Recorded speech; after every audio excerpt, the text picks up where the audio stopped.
Why all the hate for Ubuntu? Why is it when you talk Linux in Linux forums, IRC chats, various social media sites, why is it anytime Ubuntu comes up, all the haters also show up? Ubuntu has a ton of shade that is thrown at it, and is it deserved? That's the topic for today.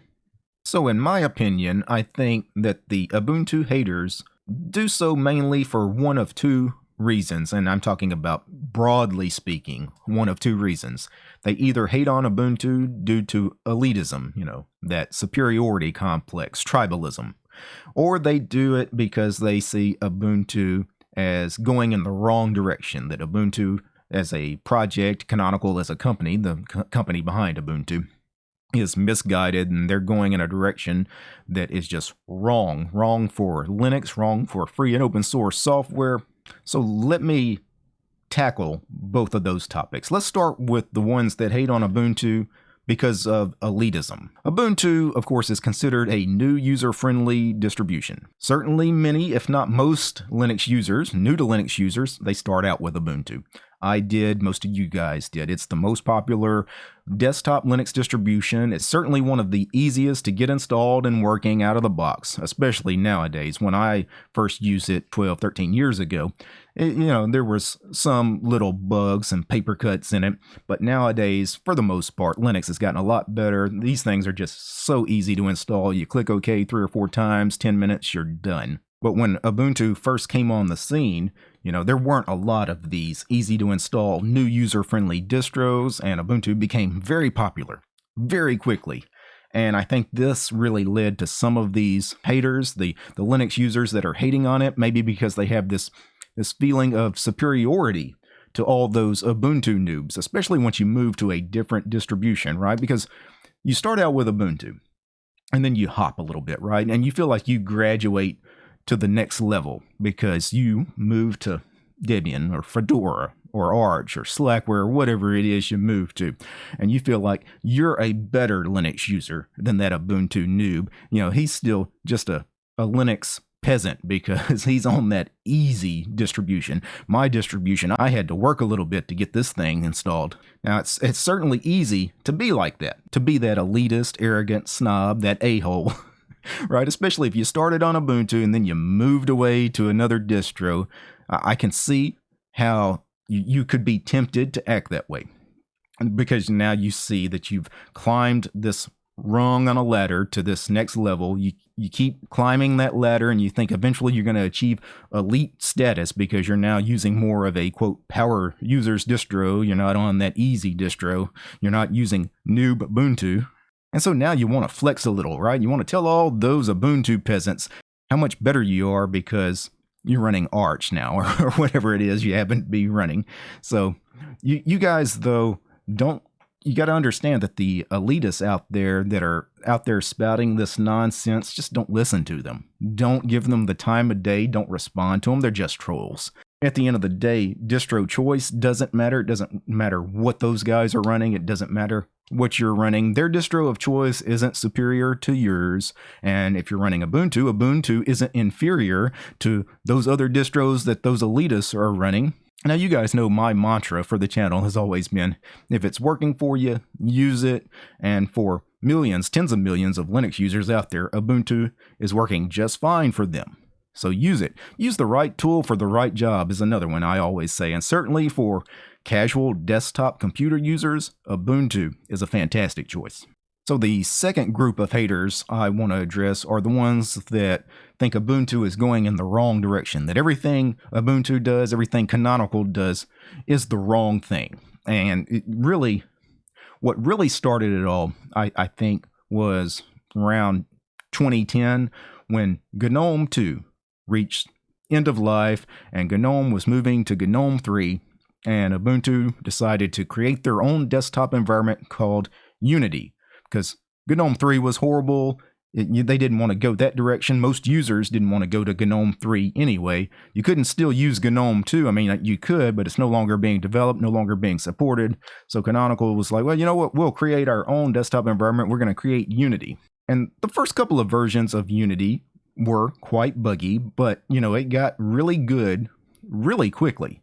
Like, after about a year of development, Unity really became quite stable. And to be honest, Unity was popular. Like, again, millions and millions of Ubuntu users out there.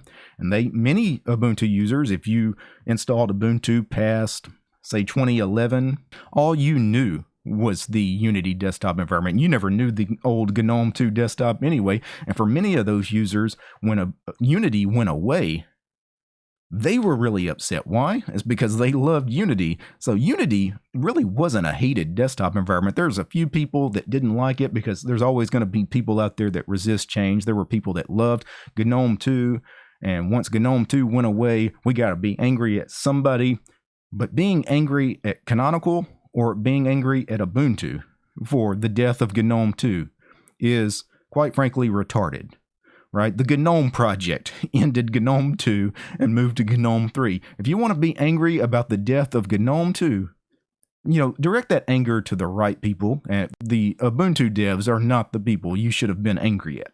Another big controversy that people really hate Ubuntu about was when, during the Unity years, they had the Amazon lens.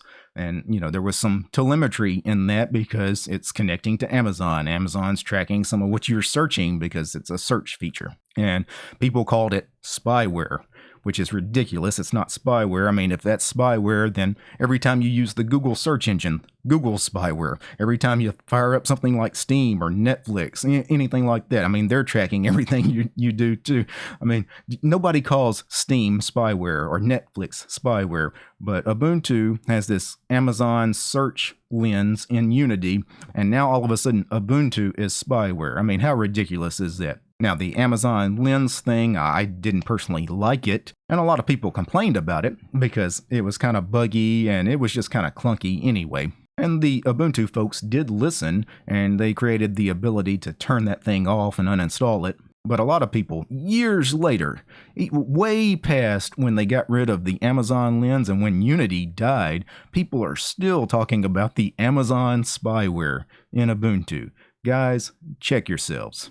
And then there are the people that love to bring up that Canonical and Ubuntu have the NIH syndrome, the not invented here syndrome. Basically, that Ubuntu and Canonical, they're always trying to reinvent the wheel. Instead of creating their own desktop environment and a knit system and display server and package manager and yada, yada, yada, they should just use what's already out there.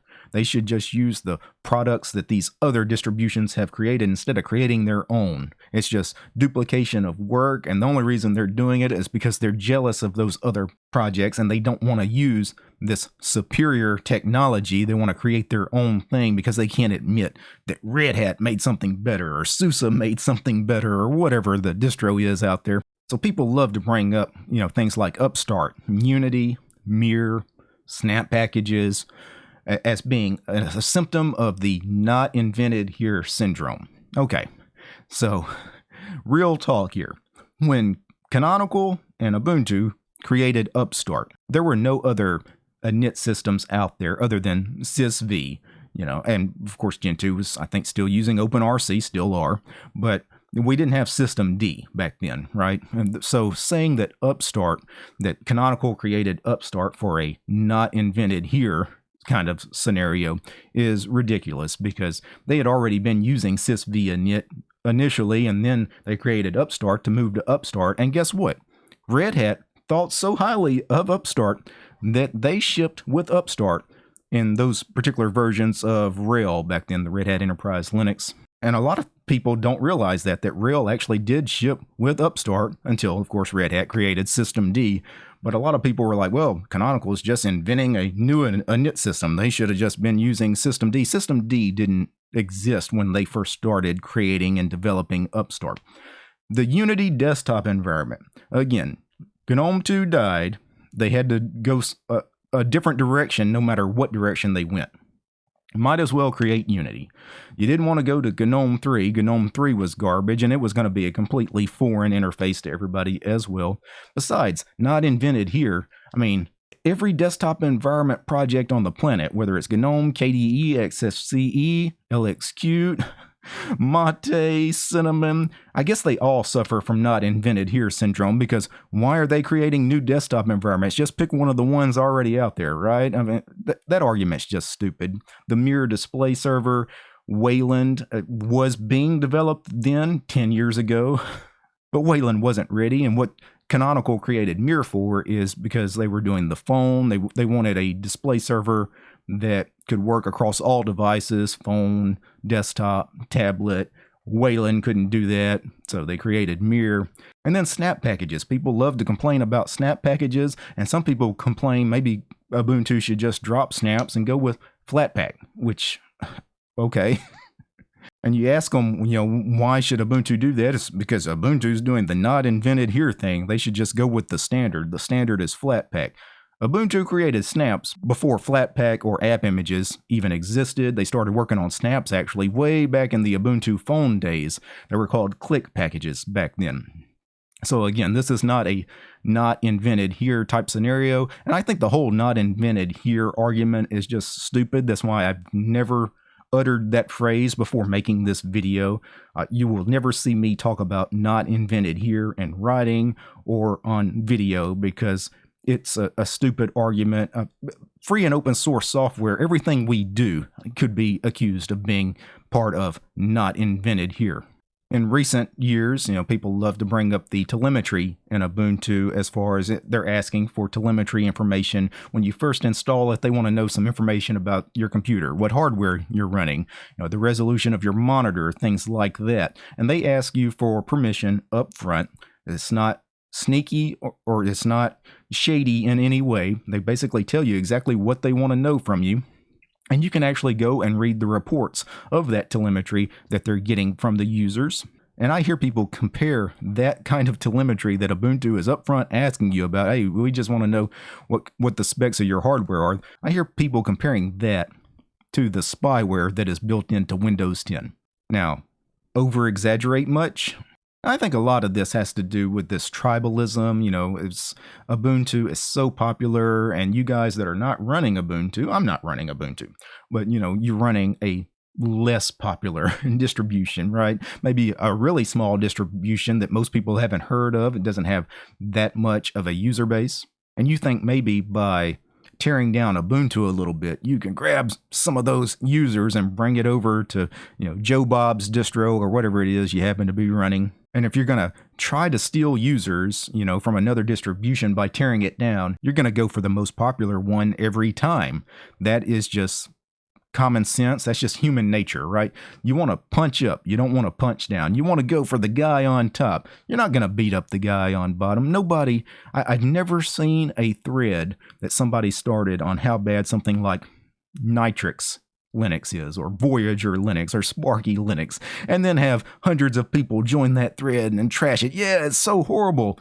Nobody cares, right? Because those distros, they don't have much of a user base. Why bother, right? But Ubuntu is so much more popular than all the other Linux distributions. That's the one you go after. Me personally, I like Ubuntu.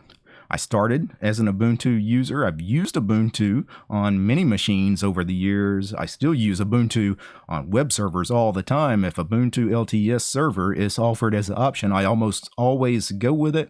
When I have family and friends that have Windows machines that they want to wipe out and move to Linux because Windows is slow and now it's all virus riddled on their laptops and nothing is working. A lot of times I put Ubuntu or some Ubuntu-based distribution on those machines. And every single person I've put on Ubuntu on a new machine, never seen Linux before, they just loved it. They're blown away. Even if I told them about all these complaints that people have, they wouldn't care, because what do they care about GNOME 2 going away and Unity coming around? That ship is done sailed. We're past that chapter. The Amazon, Lens, and Unity, none of this stuff even matters anymore. And it's just strange that people still bring this up. Now, before I go, this show was made possible by Chris, DJ, Donnie, Dylan, George, Haplo, Nate, Lambda, Michael, Mitchell, Omri, Rob, Sean, and Willie, the producers of the show. These guys, they're my highest tiered patrons over on Patreon. Without these guys, this episode, me addressing why so many people throw shade on Ubuntu, this episode wouldn't have been possible. The show's also brought to you by all these other names you're seeing on the screen right now. All those guys, they help support me over on Patreon. If you'd like to support the channel, look for DistroTube over on Patreon. Alright guys, peace.